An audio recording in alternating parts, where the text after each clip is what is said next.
বিশ্ব ইজতেমাকে সামনে রেখে ব্যস্ত সময় পার করছেন মুসল্লিরা। টঙ্গীতে ইজতেমা মাঠের শেষ পর্যায়ে প্রস্তুতি চলছে দিন-রাত। আগামী 31 জানুয়ারি থেকে 2 ফেব্রুয়ারি পর্যন্ত সুয়ারি নেজামের অধীন প্রথম 2 পর্বের ইজতেমা অনুষ্ঠিত হবে। ইতোমধ্যে বিভিন্ন দেশের মুসল্লিরা মাঠে আসতে শুরু করেছেন। আয়োজকরা বলছেন মাঠকে নানাভাবে সাজানো হচ্ছে।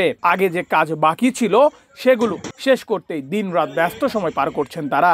আজকে এখানে তো ওই যে টুকিটাকি কাজকর্ম করলাম, ওই যে মেন প্যান্ডেলের আমরা চট লাগাইলাম, টানলাম, আর অনেক কাজই করলাম। মাঠ সাজানোকে কেন্দ্র করে ব্যাপক উৎসাহ উদ্দীপনা দেখা গেছে। দেশের বিভিন্ন প্রান্ত থেকে আসা কর্মীরা স্বেচ্ছায় এ কাজে অংশ নিয়েছেন।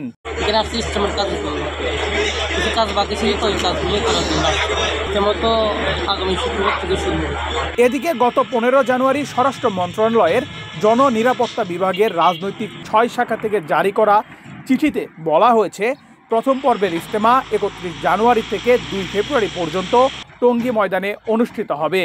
2 পর্বে অনুষ্ঠিত হবে এই আয়োজন।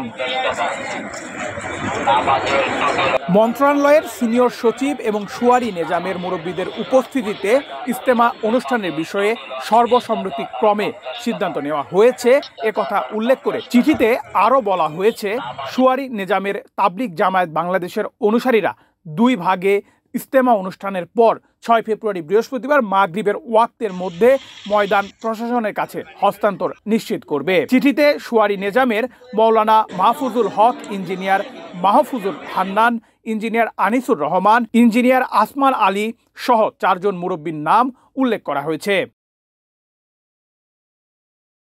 অন্যদিকে 14 থেকে 16 ফেব্রুয়ারি পর্যন্ত অপর পক্ষের ইজতেমা অনুষ্ঠিত হবে, অর্থাৎ সাতপন্থীদের। এরপর 18 ফেব্রুয়ারি মাগরিবের মধ্যে ময়দান প্রশাসনের কাছে হস্তান্তরের কথা চিঠিতে উল্লেখ করা রয়েছে।